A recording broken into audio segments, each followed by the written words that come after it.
Can you think of one moment in your life that you can point to and say, this moment significantly shifted the course of my life? While I have a few, the most pertinent to this video happened to me around 2015. The Museum of Popular Culture in Seattle has an exhibit for indie games, which I would spend most of my time at during my visits. On one visit, I was looking around the single-player demos they had, one of which struck me as particularly interesting. Played as an anthropomorphic cat running around and talking to other animals in a small town. The game was called Night in the Woods. A year or two later, the game came out on Steam, so I bought it on a whim. Night in the Woods is now comfortably my second favorite game ever, and I consider that purchase the best I've ever made.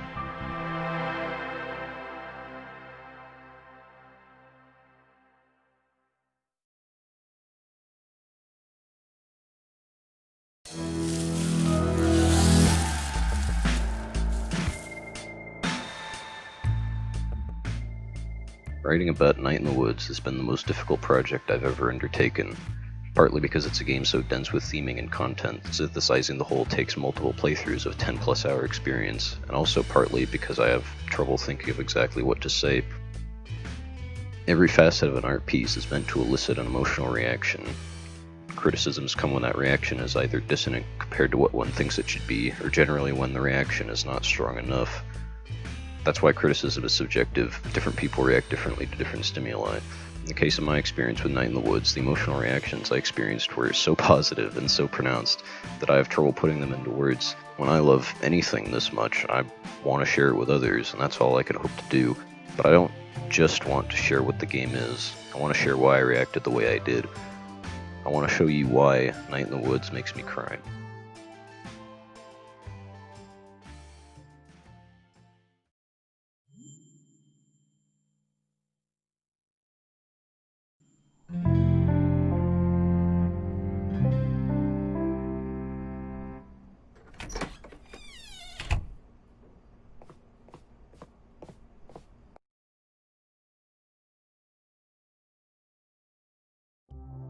Mae Borowski is the point-of-view character of Night in the Woods. She just dropped out of college for seemingly no reason to live with her parents in her childhood home of Possum Springs, a very small town evocative of the Rust Belt of the eastern U.S. While she went off to college, her childhood friends never left. Greg is in the process of saving to move out, and Bea is stuck taking care of her family's business. This is the fairly simple setup of Night in the Woods. Of course, it goes deeper than that, but when talking about Mae's character, this is her situation. The most important part of Mae's character is that she is, to put it nicely, a fuck-up. Her parents worked tirelessly in retail and data entry to make her the first Borowski to go to college, and after 2 years she comes back, evidently unchanged. To quote Bea, "I stayed here and got older while you went off and stayed the same." Mae is not exceptional at anything besides maybe shoplifting. She's oftentimes rude to strangers and acquaintances, like when the law student shows up in town and Mae asks what the best way to break the law is, or when she argues with the town pastor about whether or not she's deserving of her job. She isn't even particularly nice to her close friends and family sometimes, like when she starts insulting her mom over her departure from college, or when she antagonizes Bea over her ability to just quit her job. Mae seems to be, by all accounts, a bad person, right? We'll get back to that. Probably one of the best contained scenes of any game I've ever played is The Party. It's dedicated to showing the player how static Mae is as a fuck-up. The scene is rightfully uncomfortable, as you have no choice but to have Mae down enough watered-down beer to get drunk and start yelling out passive-aggressive insults at her high school ex. The lack of control over her actions is jarring, considering there's a player behind the controller. You can't stop Mae from being a fuck-up. This is accentuated by the following scene with Mae and Bea in the car, where your dialogue options are deceptively verbose, before Mae decides to rattle off a drunken mess of slurred speech that consistently offends Bea. Even with so many people in her life that might be able to change her, none of them can. The player is just another force unable to make a difference. Mae is a very grounded character, especially relative to other games. Her story is not one of grand importance to the world. She can't do much besides balance on phone wires and shoplift, and she has major flaws that should negate any relatability. Even so, I've definitely not related more to a character than Mae, but I can't tell you exactly why now, so let's move on. As a side note, Night in the Woods allows you the option to hang out with either Greg or Bea on most days. and depending on who you hang out with, the story and its meaning significantly changes. For the purpose of analyzing this game's themes, I will be following Bea's storyline, and my reasoning is as follows. On top of the majority of mandatory story scenes being set with Bea rather than forcing Mae together with Greg, Greg is an awful influence on Mae, and in a story where the main character is such a fuck-up, that character needs to be challenged. Greg doesn't do this, rather the two of them try to keep things as similar to their childhoods as possible, which is another piece of important messaging that is muddled by this storyline. While Greg's story is sad in its own right, Bea's storyline is like playing the game on an emotional hard mode. She actually tries to tempt Mae into change, which is always harder and thus more compelling than a story where the characters aren't challenged.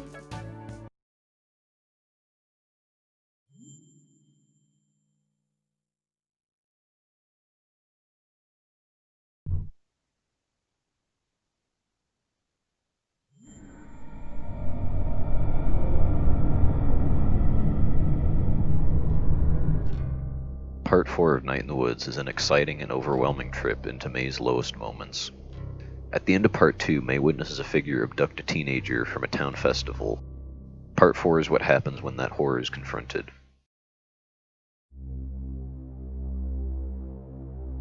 The Shadowy Conspiracy is a group that makes human sacrifices to appease some kind of higher power so that Possum Springs can enjoy prosperity. After confronting the group and being allowed to leave, one of their members attempts to abduct Mae, which causes them to be trapped in the mine forever while Mae and her friends escape.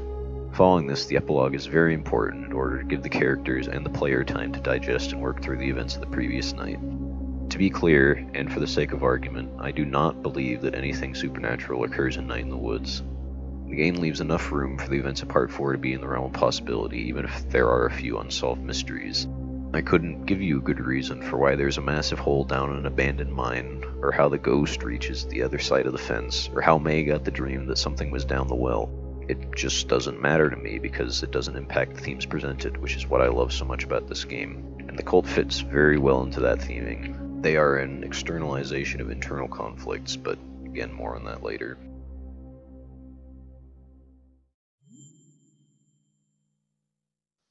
Night in the Woods has excellent theming, especially compared to most other games. While the game tackles many different subjects, they are all married seamlessly together and complement each other while still working on their own. Interpreting the game under all these different lenses is part of why it's so difficult to write comprehensively about this game, because they all, or at least most, need to be accounted for in an analysis.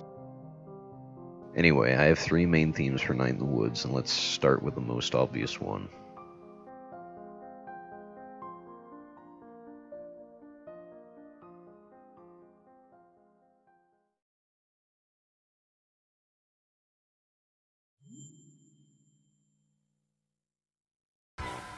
I said before that Possum Springs is clearly based off the Rust Belt of the eastern U.S., a region characterized by a previously booming manufacturing economy being significantly slowed due to the manufacturing jobs being shipped overseas, a rise in automation, and a failure for cities to modernize, which is exactly what happened to Possum Springs. The murals found in the tunnel, the bus stop, and the library are remnants of the mining economy that brought in the town's money, and when it left, Possum Springs began its downward spiral.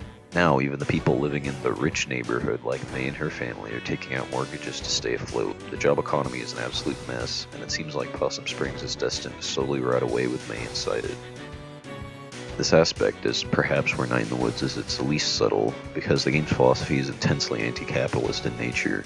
In this story, Mae is a member of society that is useless to the state, much like many others in Possum Springs. She doesn't have a job, she's not in school anymore, and her parents are even going through a mortgage on their house because they need to pay for Mae's tuition. She sees all her friends and others in the town with mostly stable jobs and mostly stable lives and sees that she is a failure. But that's just speaking of Mae. The side story involving Danny is very effective in commenting on the competitive job markets in a small Rust Belt town as he loses job after job and his resume gets worse and worse. In the epilogue, he's in front of the new taco place in a taco costume, and he still says, "It pays." Bea, as stated earlier, is forced to support her father in his business almost entirely by herself because her father is unfit to run it, and she is constantly on edge because of it. At the graveyard, when talking about stuff she finds spooky, she says things are like monumentally screwed right now, and no one in power gives a shit, or they're actively making it worse out of spite or profit. There's also various other smaller moments, like when Mae's father talks about his employers in the epilogue. The entirety of Possum Springs is living under the shadow of an economy that fails the workers and benefits the capitalist interests of the upper classes.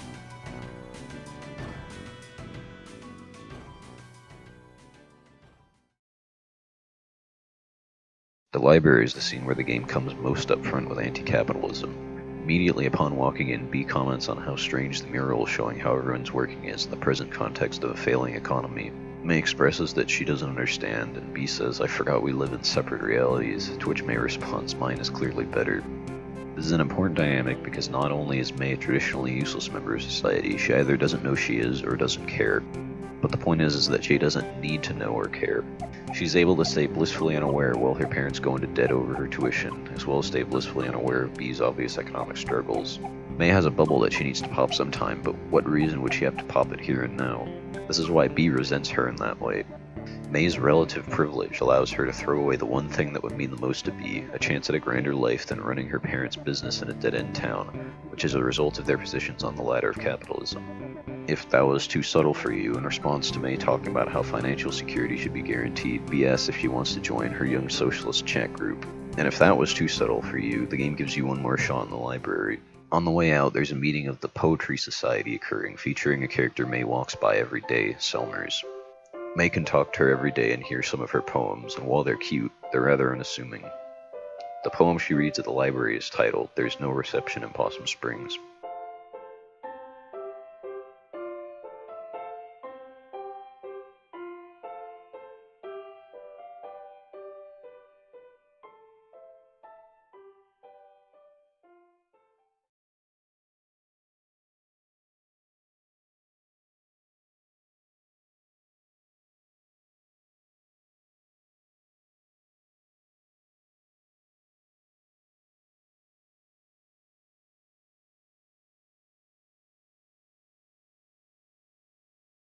And I don't think I need to comment more on that. On top of just being anti-capitalist, the politics of Night in the Woods are explicitly left-wing in nature, which can be seen with the significant LGBT representation. There is, of course, the obvious point of Greg and Angus being a gay couple, but there's other, more subtle stuff. Jackie, the character that organizes the college party Mae can go to with Bea, is pretty explicitly stated to be trans, based off her band name being that. You also may have seen this line from Jackie screen-capped and shared around the internet, as well as Greg talking about the fascists being the bad guys and telling Mae to destroy the fascist car. Mae is also quite clearly bi. She can flirt with a girl in the back of the college party who she calls cute when talking to Bea, and at the graveyard she says her dream date could be with either a guy or girl. This is all portrayed rather nonchalantly, as if it's completely normal to not be straight or not be cis, which, yes, it is normal. But this is another group that has been historically left behind by broader society, which is where the cult comes in.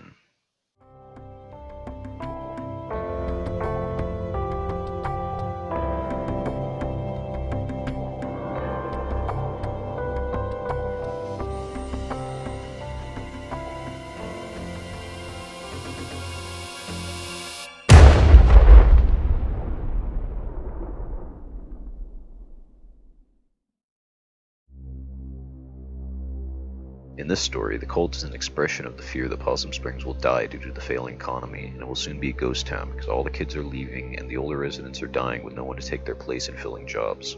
They saw that when they made sacrifices to the whole at the center of everything, the town's natural disasters were reduced and the jobs started coming back. So they make sacrifices of those they perceive as undesirable. As their leader says, "We never pick no one who's gonna be missed. Drifters, drunks, and delinquents." This whole operation is, to me, a critique of extreme conservative pseudo-populism, and not just because their leader decries the government spending our taxes on lazy people and immigrants. The sacrifices are stand-ins for those people who are left behind by the capitalist system, which applies to much of the town of Possum Springs, as well as the wider Rust Belt. They only take people they deem to be useless to society, which is why they took Casey, the friend of Greg's that went missing. They don't see the people, they see their perceived worth as members of society. The fate the cult is left to is a sort of rejection of an ideology that requires some people to die and suffer, even if it means prosperity for the ones left. Even if the sacrifices do keep natural disasters at bay and bring more economic prosperity to town, which they almost certainly don't, it isn't worth those deaths. Obviously, the politics at play here are hyperbolic, but that doesn't mean there isn't truth to them. There's a reason why Possum Springs was deliberately designed to invoke the Rust Belt. There's a reason why the cult decries the government spending money on welfare. There's a reason why Mae calls them a death cult of conservative uncles. The way Night in the Woods legitimizes socialist thinking is not unique, but it's done better than I've ever seen it before. It makes an argument that a narrative does best, an argument of humanity. It gives a face and a reason to care about the people at the bottom under capitalism, and it does it better than anything I've ever seen.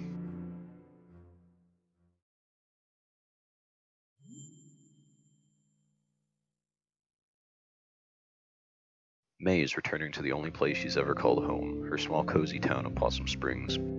Although the town has changed a lot since she left, she finally feels comfortable again, considering she's back with her friends and into a familiar routine. However, things aren't as simple now. She's constantly made to feel inadequate, both for rejecting growth and forcing a return to the old. She desperately needs to learn to let go. There's a lot to dig into regarding Night in the Woods' evocation of nostalgia. Let's start with the how. When video games evoke nostalgia, it's often for other video games. The nostalgia trip is easy to evoke in video game form, as easy as using a simple pixel art style, but this is a nostalgia trip exclusive to those that grew up with old video games, while being seemingly pointless to the rest of a potential audience. Night in the Woods takes a unique turn by not necessarily trying to trigger a subjective experience of nostalgia in the player, but rather using the aesthetics of nostalgia to evoke it, such that the familiarity with the material, which is usually a prerequisite for experiencing nostalgia, is not necessarily required. This is achieved in two different ways, the first being through the game's presentation. The game was designed with a sort of hipstery art direction with a deliberate amateurish feel to it. That's not a criticism because it complements the story superbly. It details a person that wishes to relive their childhood, and thus it is portrayed through that sort of childish lens like a child's drawing, and that amateur quality reflects Mae's mediocrity. The game taking place during autumn is also important, as it allows the game to have that warm orange-brown color palette that makes an aesthetic that feels like a flashback to a previous happier time. And that's really what Mae is doing, forcing herself back into her childhood to relive that happier time. The soundtrack to Night in the Woods is fantastic, possibly my favorite soundtrack ever, if not as standalone music, then as emotional multipliers in the context of the story.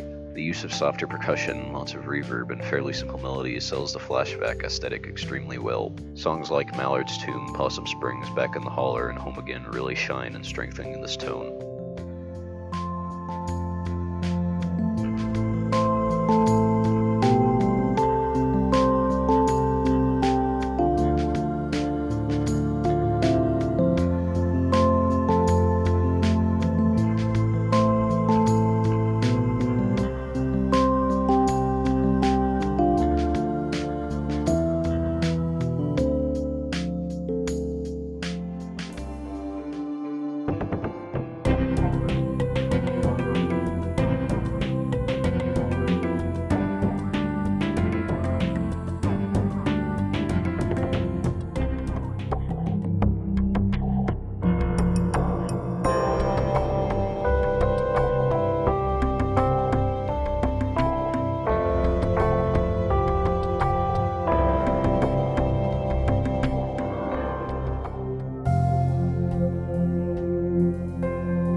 Music Mae plays on the bass in her band is a sort of satirical love letter to corny teen startup band music, complete with cheesy lyrics like it's a music video.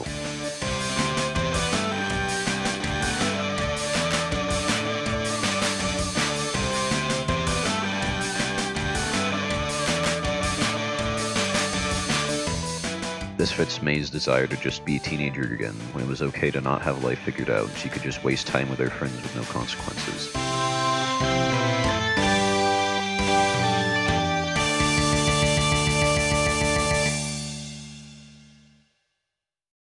The second way the game evokes nostalgic feelings is through Mae herself. Mae is a protagonist in a game following an adventure game-like formula, so she, like other adventure game protagonists, can comment on the environment. This is framed as Mae talking to herself, like many adventure game protagonists do, but it's elevated here by her familiarity with the environment relative to a first-time player. Typically, when you interact with an object in an adventure game, the protagonist compensates for the lack of fidelity of the graphics and gives a description of said object. The tidbits about the game's world provided by Mae's observations don't just give a better picture of the physical thing Mae is commenting on, but also on the history of that thing, and sometimes more history on Mae herself. Inspecting this statue doesn't just give you information on who that statue is of or what the plaque underneath it reads. Mae also mentions how the man helped construct the library, which was later turned into apartments, and also that her dad said he was a crook who hated unions. Possum Springs is a location drenched in history, and most of it comes out of Mae's own dialogue and observations. This sort of sympathetic nostalgia, established through the game's tone and writing, is something I haven't really seen before, and it's executed excellently, which builds on this integral theme. Typical of any person's experience of nostalgia is idealization. You remember all the good parts and not much of the bad, of which Mae definitely partakes in, whether intentionally or not. Mae never mentions the teachers from high school she didn't like, and she only meets Mr. Chazikov, her astronomy teacher whose class she remembers liking. When drunk, she remembers the childhood names she and Bea gave each other, not that time they didn't talk to each other in high school. Mae's first idea of a place to hang out with Bea is the Fort Lucine Mall, which has deteriorated since Mae's idealized snapshot of it was produced. She may remember the cartoon character she hated as a kid, but this is still framed as nostalgic, as she remembers the character's song she made lyrics for. When Mae thinks of her grandfather, she isn't sad at how much she misses him. She remembers all his ghost stories and the apple crate of books he left her. There are many other smaller moments that don't necessarily warrant in-depth discussion because they fulfill this purpose, to make Mae's return home not just that, but also a return to a simple childhood. And much like childhood, Mae's time back in town is filled with distractions and time wasters. Nothing of importance happens to Mae in the first two-thirds of the game because she's busy playing Demon Tower, or aimlessly running around town, or stargazing Mr. Chazikov, or smashing light bulbs with Greg, or practicing for a band that will never play out. In this way, Mae has achieved her goal of returning to her childhood. One of Night in the Woods' best moments correlates most to the nostalgic theming, and it's one that I believe most players miss. On the last day before Part 4, Mae can get her mom to unlock the church library door. It's a very small room, and the presentation really sells how stuffy the room would feel if you were actually there.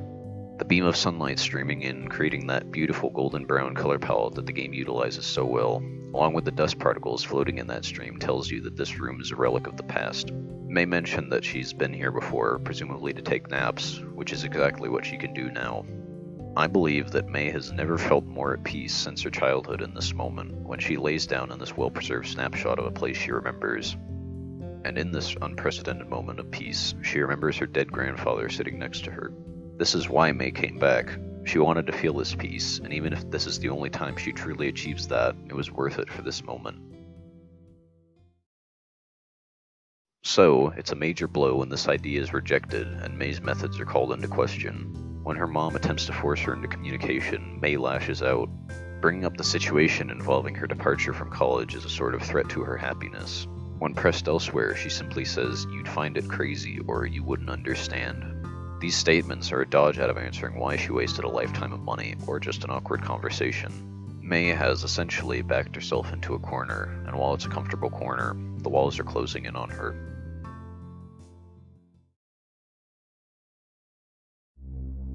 The cult is an externalized fear of change under this context. They fall under the same spell of nostalgic idealism that Mae does, and that's why they make sacrifices, to see Possum Springs maintained. They fear that after enough change it won't even be the same place.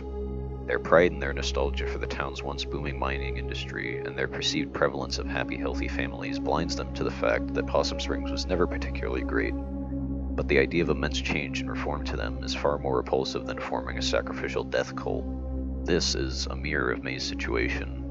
Mae's issue is that she's terrified of change, and it runs so deep that she's willing to sacrifice all the plans her parents made to just live her normal life again. This is why she says she understands where the cult is coming from. They share this anxiety.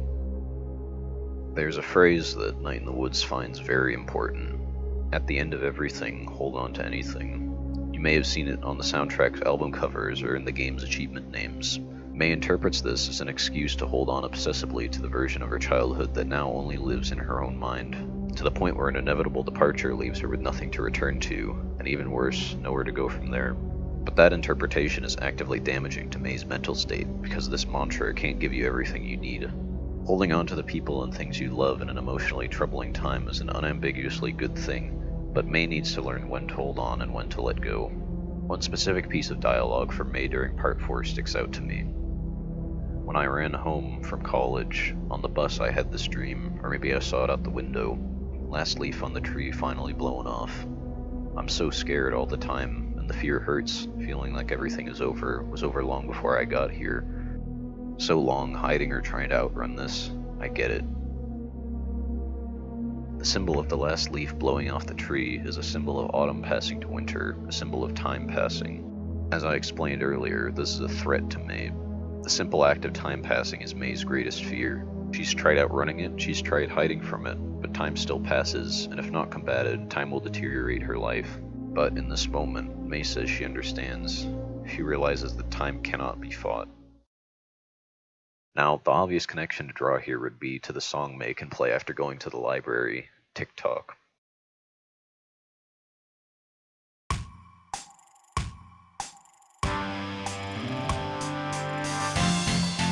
The song's lyrics eerily juxtapose the joyful, upbeat rhythm with dark, nihilistic thoughts about time running out, which fits rather well.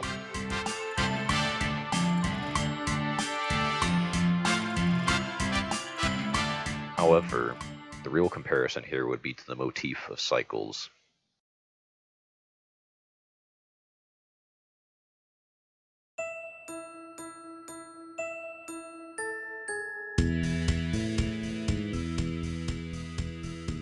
This song has 3 iterations.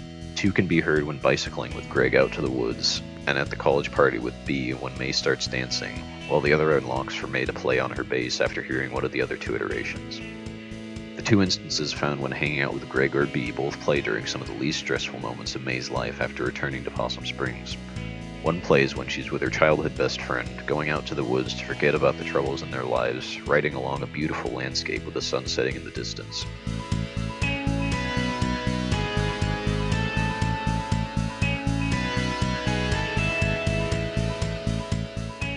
And the other plays when Mae fully tunes out outside judgment, which lets her just enjoy her night out to dance at this party.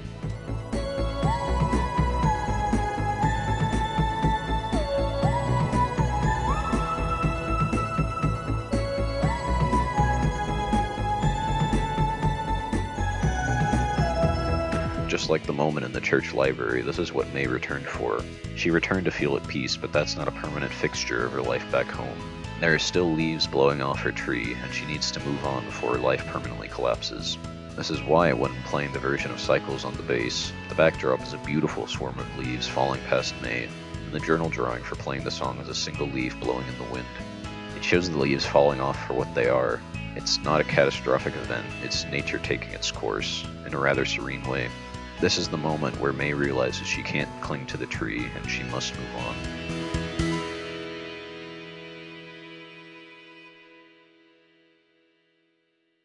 This is built upon in the epilogue when Mae promises to be open about her feelings to her parents. Mae is being let out of her corner, which means being more accepting of change. One moment in the epilogue that cements the acceptance of change as a main theme requires going back a bit. During part 1, as Mae makes her routine walk across town, she finds that a restaurant from her childhood is closed, which prompts a harsh reaction, comparing it to the flood alluded to in the opening text. This is an expression of Mae's fear to accept change set up early on in the game. However, this is flipped in the epilogue. When she walks by where the restaurant used to be, it's been replaced by a new taco restaurant, which she celebrates.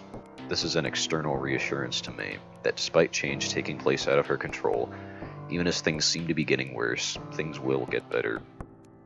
The final moments of the game show Mae and her friends talking through the experiences of the previous night, and the new understandings they've come to about each other. Bea expresses her condolences over Casey's death to Greg, and they contemplate on how, or even if, they should tell Casey's parents. Then Mae says this about the experience in her coma. I went to where my house used to be. When I was there, I felt completely hopeless, but now I think I could just build another house, or I could just move on, knowing when to hold on and when to let go. This is as blatant as it gets. Mae previously couldn't fathom a meaningful life away from Possum Springs, but she truly sees now that continuing life is about moving on from the old, even as it hurts to do so. After the previous night, it's obvious to everyone that their lives will not continue on as normal. Regardless, they agree that even if they choose to continue together for that night, as Mae says, know when to hold on and when to let go. The use of nostalgia in Night in the Woods is far more sophisticated than the game simply using it as a lazy aesthetic, because it's that exact overly nostalgia-driven worldview that is put under examination. It's not about indulging in nostalgia, it's about how nostalgia can kill, and nostalgia in the wrong place is dangerous. Finding nostalgia in something that harms the well-being of others, and even yourself, is a real danger that people can face, which is a conflict reflected beautifully through Mae's character. Night in the Woods is about Mae nearly killing herself because she couldn't grow up, and her story is one where she finds her way out, which I think is an incredibly important story to tell.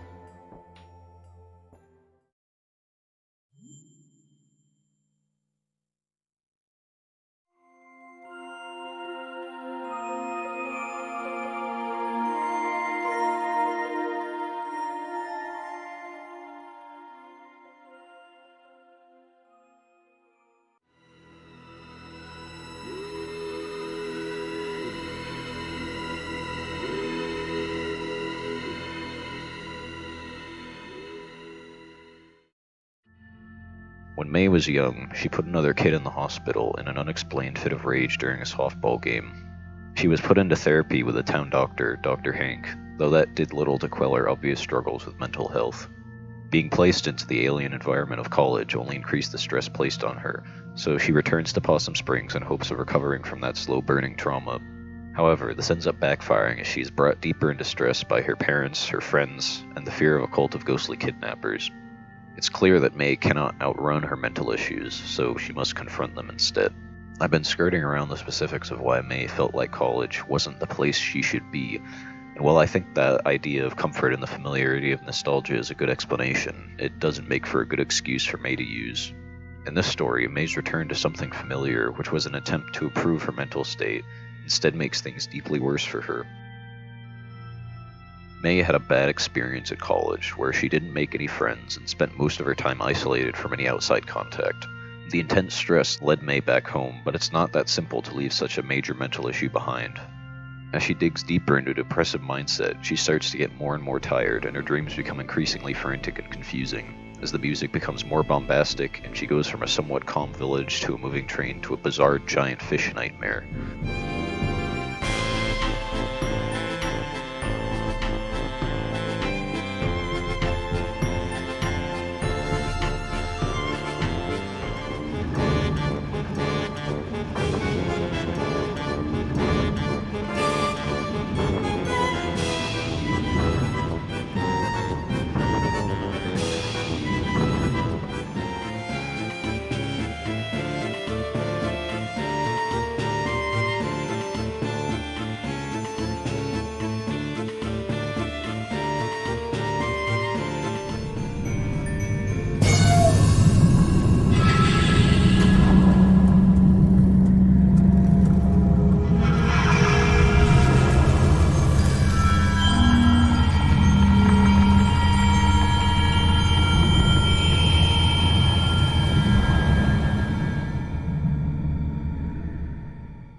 Combined with societal pressure to be a productive citizen and the guilt she feels over throwing away her parents' plans, Mae increasingly starts doing shitty things.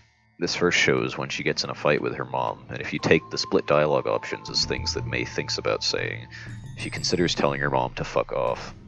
The final hangout with either Greg or Bea also shows this nicely, as Mae either trashes a bathroom for no reason, or ruins Bea's attempts at being normal at the college party, not even knowing that's what's happening. Her struggles with stress are taking over to show her to be a negligent asshole. That asshole in Mae is fairly damning, so it's surprising that a worse side of her showed when she was only 14. This is the dreaded incident that Lori M. and Mr. Penderson allude to during Part 1, and the player's probably forgotten about anything relating to an incident by Part 4.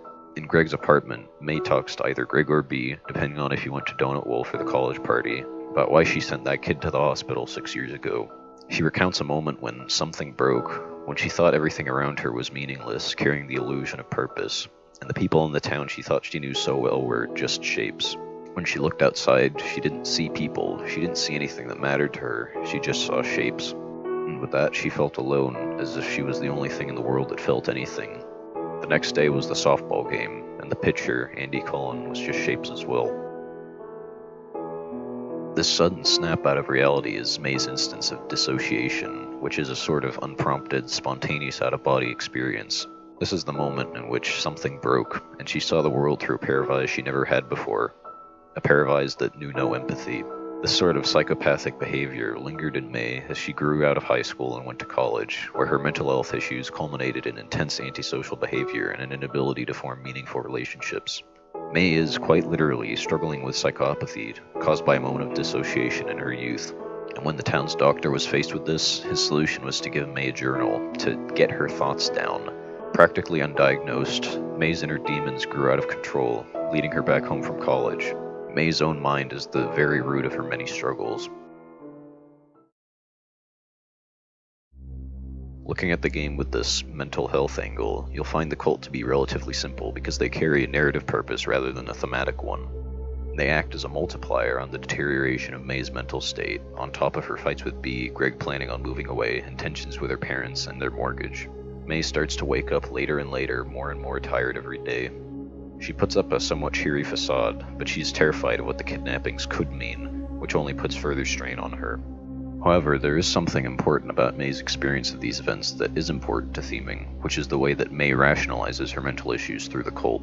Mae immediately sees the cult as ghosts, and in the scenes before Part 4, she believes there's a ghost inside her head.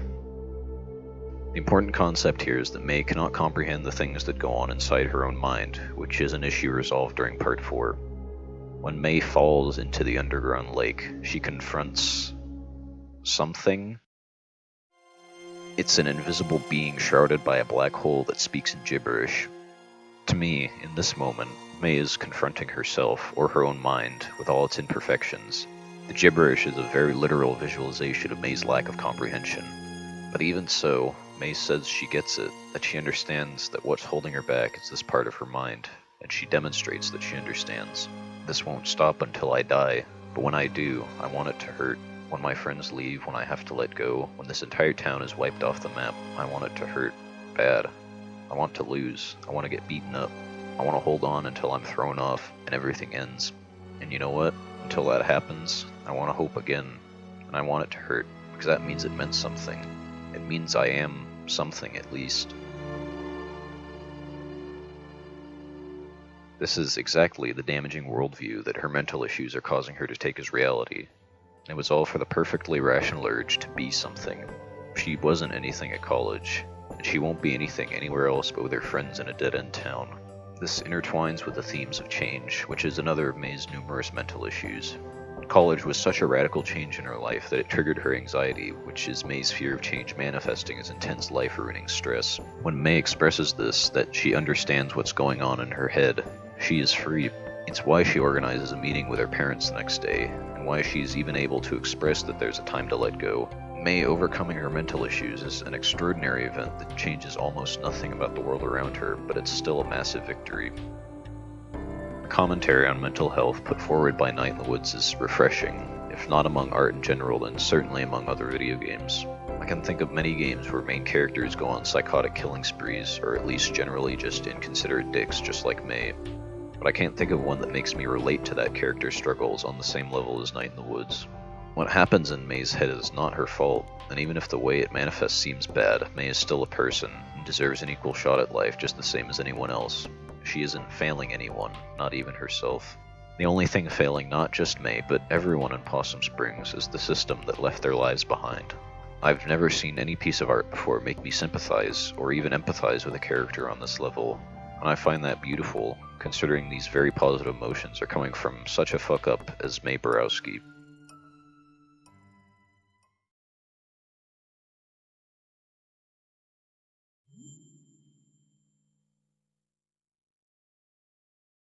The relationship between Mae and Bea is a perfect showcase of what I perceive to be Night in the Woods' emotional core. I said earlier that Bea's storyline was far better than Greg's, and I thought I would go into that more before finishing up. It is true that Greg is a terrible influence on Mae as he reinforces Mae's disconnect from the reality that they both need to grow up. Bea makes moves to influence Mae, to make her see the world in a more complete way. This relationship is wonderful, because while Mae can't understand Bea's problems, Bea can't understand Mae's problems either. Bea is framed as a far more mature person relative to Mae. She clearly understands systemic issues at a greater level relative to Mae. She has a job, and she is infinitely more useful to many more people than Mae has ever been. Much like how Mae can't understand Bea's economic hardships, Bea, despite being far more mature, can't understand the things going on inside Mae's head, and more importantly, she can't understand how someone who had the money to go to college could even come close to the hardships she faces. But Mae does experience hardships, and even as they are at odds with each other in this way, these two people are friends, even best friends. For me, the emotional core of this story is sympathy and compassion, and even as Mae and Bea are rude to each other and dismissive of each other's problems, they are still, unconditionally, friends, and as such will always support each other, whether they understand each other's problems or not. There's an important moment after the main events of Part 4 when Mae is messaging her friends about the events of the previous night. If the player decided to mainly hang out with Bea, she tells her, "Bea, you're definitely something. I'm so sorry about all you've gone through. I don't even understand all your problems, but if I could fix them, I'd fix all of it."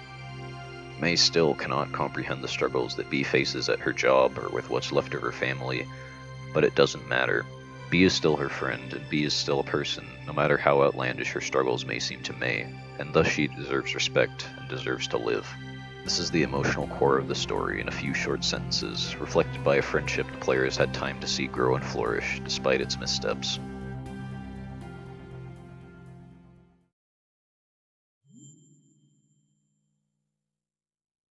Wait, I have a better title for this.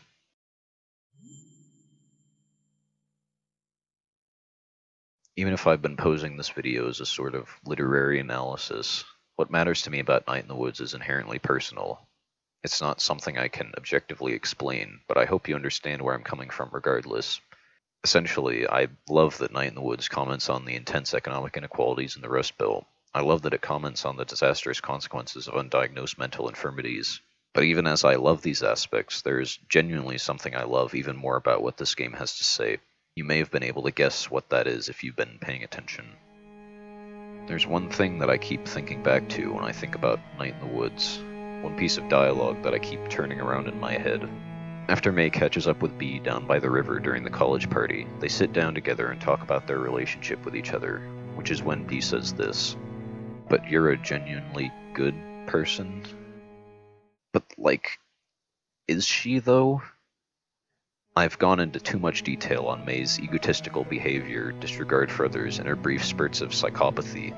She forced her parents to go into a mortgage for her own brief happiness, and then either does crimes with Greg or gets into fights with Bea almost every day. Along with her incident at the softball game, Mae seems to be a completely irredeemable, immoral, literally inhuman psychopath. But this is why it's so amazing that Mae is still the most human character I've ever seen. I've given several readings of this game's themes, but here I'd like to give how I read it. Night in the Woods is about being useless. Mae is a materially useless person. In fact, she is in many ways a burden materially. The cult, as a stand-in for society, sees people like Mae that seem to be of no use to anyone, and makes sacrifices out of them in order to keep their society functional.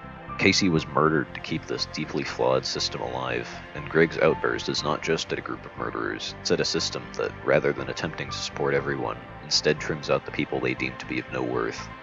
But just because these useless people are a burden on society doesn't mean they're empty husks ready to be discarded. Mae is absolutely materially worthless, that's undeniable. But she means an indescribable amount to her friends and family. No one is disposable, but the system is. The character design of Night in the Woods is very important for strengthening the appeals to humanity, which may seem paradoxical. Mae is drawn as a cat, and all the characters are drawn as anthropomorphic animals, despite the fact that they could easily be drawn as humans, because it's making a point. It's another point of inhumanity that stacks on Mae's other points of inhumanity, but they do not and will never invalidate it. But the members of the cult have the silhouette of something far more human than anything else in the game, while they make up a repulsive, inhuman system. I struggle to call any single person in Night in the Woods a bad person. Bea can be, in her own words, a bit of a jerk sometimes, but does that make her a bad person? Greg is undoubtedly a negative influence on Mae, but does that make him a bad person? Is Mae a bad person? For me, the answer is as such. It doesn't matter.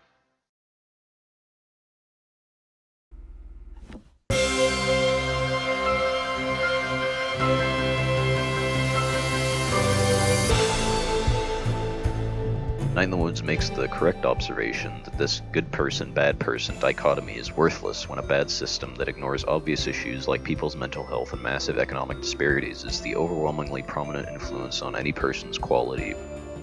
In this way, the only inhuman element in Night in the Woods, or even in the world, is the system, which is why the cult is the only aspect in the game portrayed as inhuman.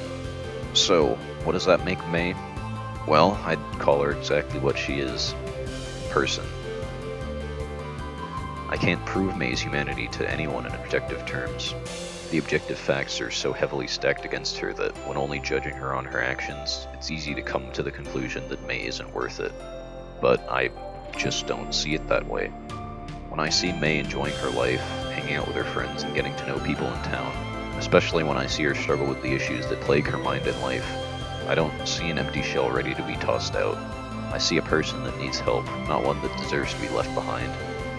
And while I don't want to get too personal, I'm scared of how much of myself I see in Mae. I can empathize with her unwillingness to go out and become a bigger person. I can empathize with her fear of change, which genuinely makes me scared for my own future. Mae is not a person anyone should yearn to be, so the fact that I see similarities in myself is unsettling. But as I watch Mae come to find a way out of the rut in her mind, even watching just her first insignificant step to recovery, the situation actually fills me with hope. It's a very personal thing, the way I connect with Night in the Woods. I couldn't possibly tell you what Night in the Woods tells you, but what Night in the Woods tells me is that I'll always, unconditionally, be worth something. No matter how deep into my own anxiety I'm brought, whatever happens, I am something at least. Pretty amazing to be something at least.